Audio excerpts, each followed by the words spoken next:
Hey everyone, happy Father's Day. I started to speak the other day on Enlil's all-seeing eye, better known as the Black Knight satellite.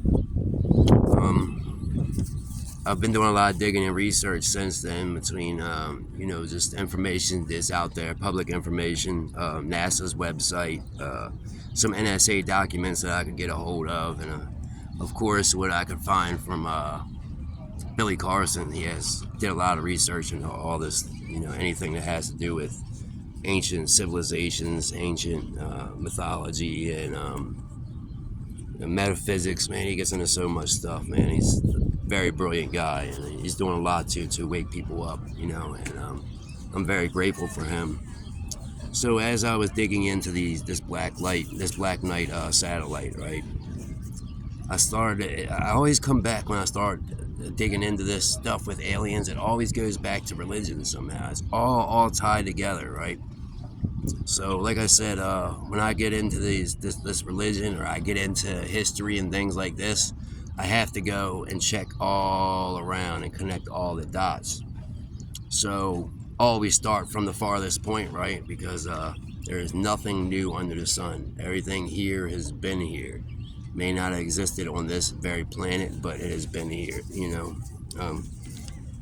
So, what I came up with today was, first off, let's get a look at my beautiful city here. This is one of my favorite points to meditate. Man, maybe I'm going a little too fast. The beauty and the history here in my city, I just absolutely love it, Such a beautiful place. This is the harbor, by the way. I'm right at the point between Fells Point and the harbor right now. At one time, Baltimore was one of the greatest industrial places there was, and once they bled it dry, and the powers that be seen a different plan for Baltimore, and we moved from America as a country to the U.S., a corporation. We became citizens of the U.S. as opposed to Americans. Every company has a president, so we adopted a president. They don't change the laws. The laws of America were in the Constitution. What we have now is policies. Businesses have policies, have presidents, they police their policies, right? Wow. Open your eyes and see the big picture, man. Control. That's what it's all about. So anyway, enough about that. Gotta love my city, We do the best we can. Now it's all about these skyscrapers and industry and milking people dry and becoming a tourist trap as opposed to an industrial place. But that's neither here nor there when it comes down to the big picture. So today, while looking into that Black Knight satellite, I came up with, was Yahweh / God really an Anunnaki?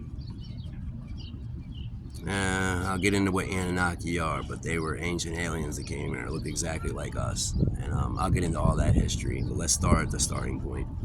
So according to ancient texts from the indigenous American people, the Aboriginal Australian people, the ancient Sumerian tablets, the Dogon tribe, people came here from other planets and star systems. They taught us how to build. The further you go back in time, the stronger the structures were built.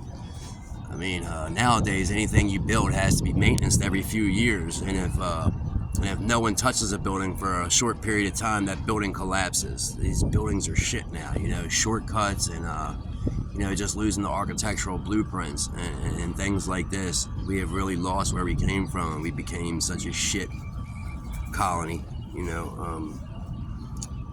That's neither here nor there either. So, these aliens, these Anunnaki taught us how to build. Billy Carson drops a lot of knowledge about Enlil, who lived in Africa, and his all-seeing eye. In the Sumerian text, he talks about population densities and how he could wipe out populations that were out of control.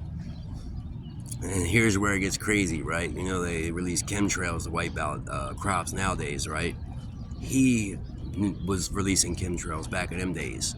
So what would happen is he would start to wipe out people's farmlands and stuff like this when they were out of control and destroying the planet and you know, causing a ruckus.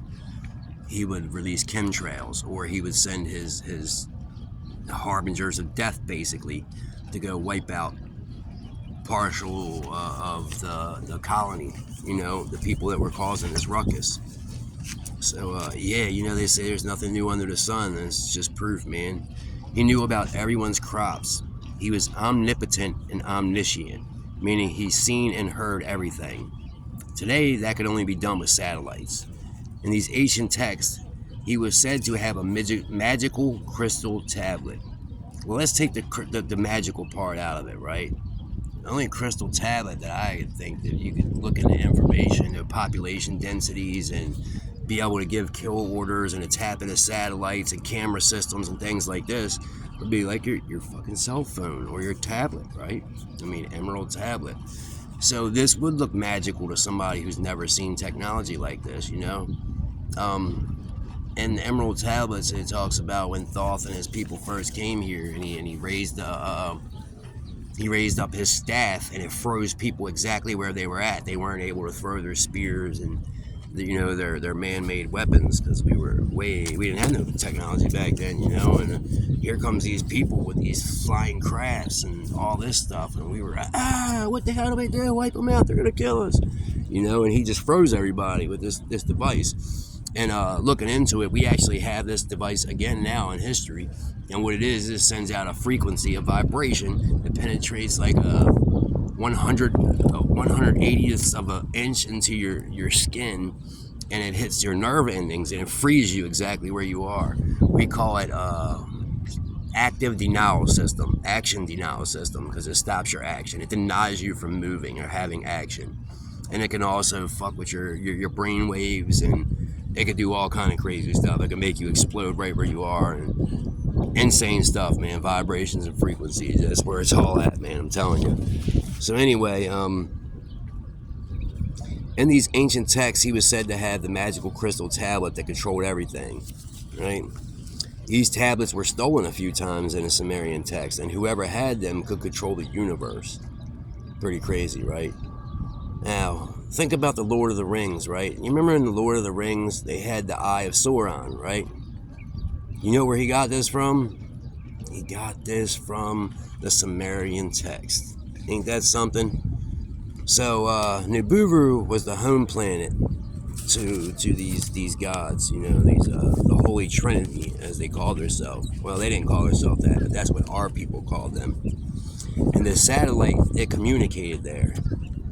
You know, the Great Pyramid is built in the center of the landmass of Earth. Not in the center of the Earth. It's built in the center of the landmass.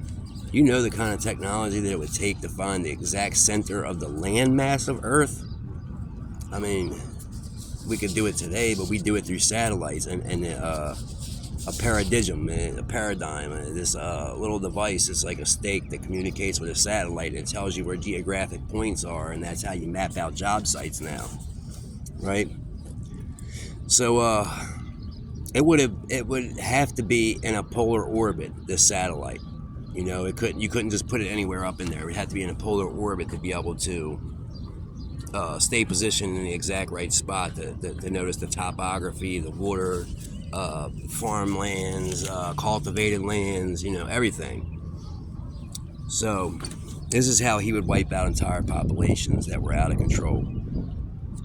So let me get to the next page of my notes that I took, man. I've been insane with these notes and this research, man, just on my doing what I'm supposed to and waking people up, you know. So check out how perfect this pyramid structure was, the Great Pyramid. The Nomo people came from a planet from Sirius B that ran out of fuel. The star ran out of fuel and it died off. Anyway, they gave their information to the Dogon tribe. They also had the codes of the universe. God, I can't remember what it's called. You can check in these codes, I'm sorry, but it's from the Adobo tribe. I'll post later on what the name of it is. They could predict, these codes predicted the flow of the universe. Nikola Tesla discovered the signal from the Black Knight satellite. He was not the only one that did. This was also discovered a little bit later from the two people that discovered communication devices that were like handheld walkie-talkies. Then it was also done a little bit later by a writer for the, I believe it was the Sun. No, not the Sun. Time Magazine. Yes, all this is information you can find, and I believe that was like 1968 or 1958, the last time that it was found and decoded. So let me get back into where I was. Anyway, Nikola Tesla discovered a signal from the Black Knight satellite. The Epsilon Botis and Lil owned that constellation. Very deep, right? That's where he came from. He came from this planet. Him, Enki, and Anu. They were the Holy Trinity. Our planet's named after him. Enki. Figure that out. That's where our planet is named from. So, and Lil and Lil, that means wind or hurricane. And it was said that when they decided to create us in their image, that he was the one that spoke out the wind, and he was the one who spoke the creation. So, pretty deep stuff, man, when you really get into this. He was all, and Lil was also had many names as well.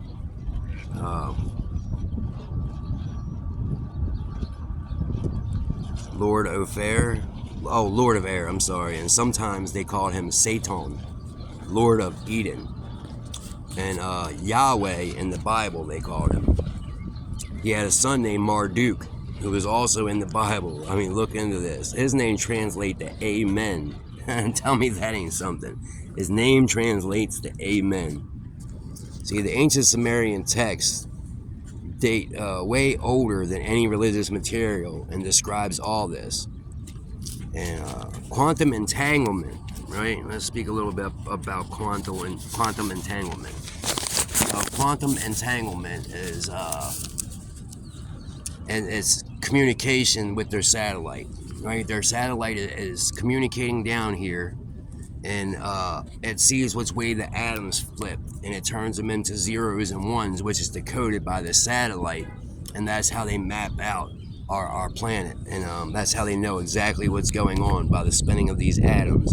It creates a binary code. That's how they still are watching us to this day, you know. So the CS-88 documented this satellite in 1988. It weighs 15 tons. NSA communicated with it, and documents we can see. You can pull all these documents up, man, from that NASA mission, that CS-88 mission. You can pull up all their information about the Black Knight satellite that they came in contact with, and all the information they had with it as well.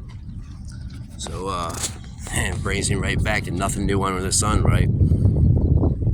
It is so crazy when you start to put together the pieces of the puzzle, right? So, through all my research, I have found that the oldest texts that can be found start with the Emerald Tablets of Thoth, the original ones. Then you have the ancient Sumerian tablets, and you have most of the other stuff has been wiped out for the most part, but you also have the Hermetic tablets. The Hermetic people, they had their tablets. It's just pretty ancient text. You had the Book of the Dead from the Egyptians. I'm not sure if I think they were just the Kemet people back then. I could look more into that and give you guys more up-to-date information. So, man, I had some more information about this pyramid that I wrote down. Let me see if I can find where I wrote this down. So when I really started digging into these pyramids, man, it started to amaze me, the amount of information that was stored in these pyramids.